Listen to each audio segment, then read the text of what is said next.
धाम ठाकुर जी का निज धाम है, ये तीर्थ नहीं है। ये वृंदावन धाम भागवत जी में लिखा है कि ये पंचकोशी वृंदावन मेरा हृदय है, ये मेरा निवास स्थान है। आपको जो डेवलपमेंट करना है वो पंचकोशी के बाहर करिए। The thing to understand is the voting, the number of voters who voted for these three parties has not reduced between Lok Sabha and Vidhan Sabha. We have got the same amount of votes. दोस्तों, पिछले एक साल से Bharatiya Janata party इस बात की उम्मीद में बाट जो रही है कि उसके लिए कोई अच्छी खबर आए, लेकिन पिछले एक साल से बुरी पर बुरी खबर आ रही है। ग्रह योग दशा ठीक नहीं चल रही। अब भारतीय जनता पार्टी के खिलाफ किसी और ने नहीं बल्कि साधु संतों ने मोर्चा खोल दिया है। जबरदस्त तरीके से न केवल मोर्चा खोला बल्कि जो कहा है उसे सुनने के बाद आप समझ लीजिए ये कितना सनातनियों का सम्मान करते हैं, कितना हिंदू राष्ट्र को लेकर ये माहौल क्रिएट करते हैं, कितना हिंदू धर्म के सम्मान और उसकी अखंडता के लिए खड़े हुए हैं। क्योंकि साधु संतों ने जो पोल खोली और किस मामले को लेकर खोली है, मंदिरों को लेकर खोली है, उसे मैं आपको दिखाने जा रहा हूं। दिखाऊंगा राहुल गांधी की तरफ से वो नया खुलासा, जिसके बाद एक नया सियासी बखेड़ा खड़ा हो गया है। बीजेपी छटपटा रही है, चुनाव आयोग शांत बैठा हुआ है और बीजेपी घिरती नजर आ रही है। तो देखिएगा जो सनातनी बनते हैं, कट्टर समर्थक बनते हैं, उनका हश्र क्या हो रहा है। नमस्कार, मैं हूं प्रज्वल गौतम और आप देख रहे हैं the live TV. The live TV, सच सबसे आगे। शुरुआत मैं करने जा रहा हूं इस बयान के साथ। इस बयान को जरा गौर से सुनिएगा दोस्तों। धाम ठाकुर जी का निज धाम है, ये तीर्थ नहीं है। ये वृंदावन धाम भागवत जी में लिखा है कि ये पंचकोशी वृंदावन मेरा हृदय है, ये मेरा निवास स्थान है। आपको जो डेवलपमेंट करना है वो पंचकोशी के बाहर करिए। 100 मंजिल की बिल्डिंग बनाइए, कोई नहीं आपको रोकेगा। सही बात। हमारे इलाहाबाद हाई कोर्ट में 15 PIL हैं, सुप्रीम कोर्ट में, हाई कोर्ट में, NGT में, और उनके जितने आदेश हैं आप उनको कंप्लाइंस क्यों नहीं कराते हैं? गवर्नमेंट के लोगों का क्या काम है? उनको कंप्लाइंस कराएं ऑर्डर्स को, उनकी कुदृष्टि। ये दरअसल आवाज उठी है बीजेपी के खिलाफ, सरकार के खिलाफ। योगी आदित्यनाथ पर ठीकरा जरूर फोड़ा जा रहा है, लेकिन इसका ख्वाब देखते हैं नरेंद्र मोदी साहब भी। जी हां, आपको याद होगा कि अपने संसदीय क्षेत्र यानी वाराणसी में कैसे विश्वनाथ कॉरिडोर बनाया गया। उस वक्त भी ऐसे ही साधु संतों ने आवाज उठाई थी। बीजेपी का बुरे दिन उसी दिन शुरू हो गए थे जब सैकड़ों हजारों साल पुराने मंदिरों को तोड़ दिया गया था। किस तरीके की वह तस्वीरें निकल कर आई थी। साधु संत श्राप दे रहे थे, ये मान नहीं रहे थे, इनको सत्ता का गुरूर इतना हो गया था, ये जिद पर अड़े थे। अब वही काम वृंदावन में करने जा रहे हैं, तो साधु संतों ने मोर्चा खोल दिया है। लिखते हैं नरेंद्र प्रताप पत्रकार ने, उन्होंने कहा कि वृंदावन में यूपी सरकार की कॉरिडोर योजना का विरोध हो रहा है। ब्रज के सभी मंदिरों के सेवायत संगठित होकर आंदोलनरत है। इनका कहना है पुराने मंदिरों पर हाथ कैसे लगा सकते हो, बाहर जो करना करिए, हमारे यहाँ की जो मूल ढांचा है वो वैसे का वैसा रहना चाहिए, ये तमाशा बंद करो। लेकिन ये मानने वाले कहाँ हैं?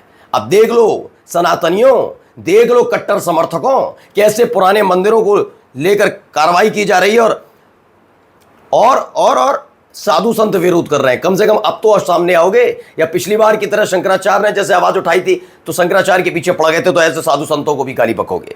अब आइए सुनिए राहुल गांधी ने क्या कुछ कहा, सुनिए। The thing to understand is the voting, the number of voters who voted for these three parties has not reduced between Lok Sabha and Vidhan Sabha. We have got the same amount of votes. And here is an example. So the Congress vote in Lok Sabha 2024 is 1.36 lakh votes. In Vidhan Sabha, we get 1.34 lakhs. Very close.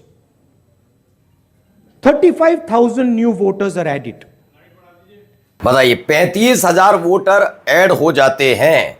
Maharashtra विधानसभा चुनाव और लोकसभा चुनाव के बीच में अचानक से 35,000 voters आ जाते हैं। इस सवाल ने ऐसा हालत कर दी है कि अब बीजेपी सकपका गई है। जवाब तो देना था चुनाव आयोग को, लेकिन जवाब कौन दे रहा है? बीजेपी के लोग। अब देखिए क्या कहते हैं पत्रकार, सुनिए। उसमें वाद विवाद, सवाल पूछना, ये बहुत जरूरी अंश है। इसकी जड़ें भारत में बहुत गहरी रहीं। ये जो वोट गिनना, विजेता घोषित करना, ये लोक डेमोक्रेसी में बाद में आया, ये ग्रीस की देन है।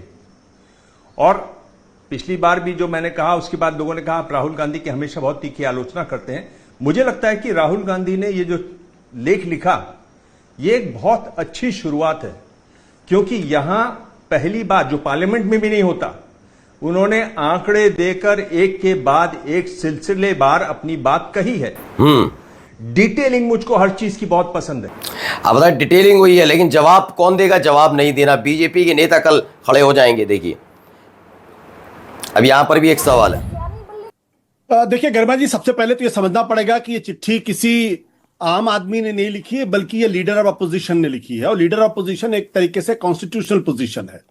तो अगर लीडर ऑफ अपोजिशन ने कोई चिट्ठी लिखी है या लीडर ऑफ अपोजिशन ने कोई लेख लिखा है, तो उसको गंभीरता के साथ उसका संज्ञान लिया जाना चाहिए इलेक्शन कमीशन के माध्यम से। और अगर इलेक्शन कमीशन उसका संज्ञान नहीं लेता है और इलेक्शन कमीशन अगर यह कहता है कि आप ऑफिशियली मुझे लिखें तब मैं उसका जवाब दूंगा, तो मुझे लगता है कि इलेक्शन कमीशन ना तो अपनी ड्यूटी कर रहा है, ना ही अपनी ड्यूटी को की गंभीरता को रियलाइज कर रहा है। समझ लीजिए किसके इशारे पर हो रहा है, कैसे हो रहा है, समझ नहीं। अब आ जाइए जरा इनकी तमीज भी देख लीजिए बीजेपी के नेताओं। तुला उलोवपाक सारकें रीत येना। आतां प्रेसाचो एक मनीस आयिल्लो इंजेक्शन मागपाक, you cannot guide him properly. You learn to control your tongue. You are a doctor. Don't force me to act. Put your hands out first when you are standing in front of me. ये देखिए, I generally don't lose my cool. जेब में आज चला गया doctor के, तो वो तमीज सिखा रहे हैं। ये मंत्री जी तमीज सिखा रहे हैं एक डॉक्टर को, पढ़े लिखे को। अभिनव पांडे ने लिखा, गोवा की बीजेपी सरकार में मंत्री विश्वजीत राणे की बदतमीजी तमाम हवाबाजियों के परे है। जिस तरह से एक सीएमओ से कैमरा ऑन कैमरा बात की जा रही है वो बिल्कुल बेहुदा है। मुख्यमंत्री प्रमोद सावंत ने गलती मान ली। क्या गलती मानना भर काफ़ी है? मंत्री पर कार्रवाई क्यों नहीं? सीनियर डॉक्टर की जो मानहानि उसका क्या? उनके परिवार और बच्चों पर जो बीत रही होगी, जो सामाजिक जिल्लतें हैं झेलनी पड़ी, उसका क्या? बिल्कुल इस बदतमीज, मैंने कहा सारे बदतमीज मंत्री और बीजेपी ने पालती पोसती है। सबसे पहले बीजेपी की जो मापदंड है वो ये हो गया, जितने ज्यादा बदतमीज हैं उतना आपको सिर आंखों पर बिठाया जाएगा। जैसे विजय शाह, ये सारे के सारे बदतमीज। अब देखिए ये लाइव डिबेट चल रही थी, का चेहरा बिल्कुल ऐसा दिखता। अगर इनके चरित्र हनन पर आए तो कई सारे मैं चेहरे और नाक नक्शे पे आ गई ना महिमा सिंह, तो रोती भी जाऊंगी डिबेट से।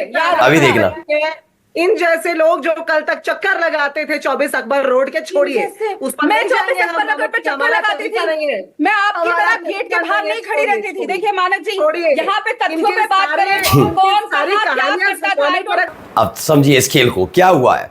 दरअसल ये बदतमीजी की सारी हदें बीजेपी के नेता पार करते हैं। हाल ही में मैंने इनका आपको दिखाए हुए थे, राधिका खेड़े ने किस तरीके से एक महिला के साथ संवाद कर रहे थे, आदिवासी महिला के साथ, और उस जगह उन्होंने कहा था हम अंगूठा टेक है। तो राहुल गांधी ने बस कहा क्या, तो उन्होंने कहा अंगूठा टेक बताया। फिर तो उस अंगूठा टेक शब्द को लेकर ये राधिका खेड़ा बता रही थी कि बताइए राहुल गांधी को अंगूठा टेक का मतलब नहीं पता, वंशज है राहुल गांधी, इसके वंशज, मतलब स्तर देखिए इनको।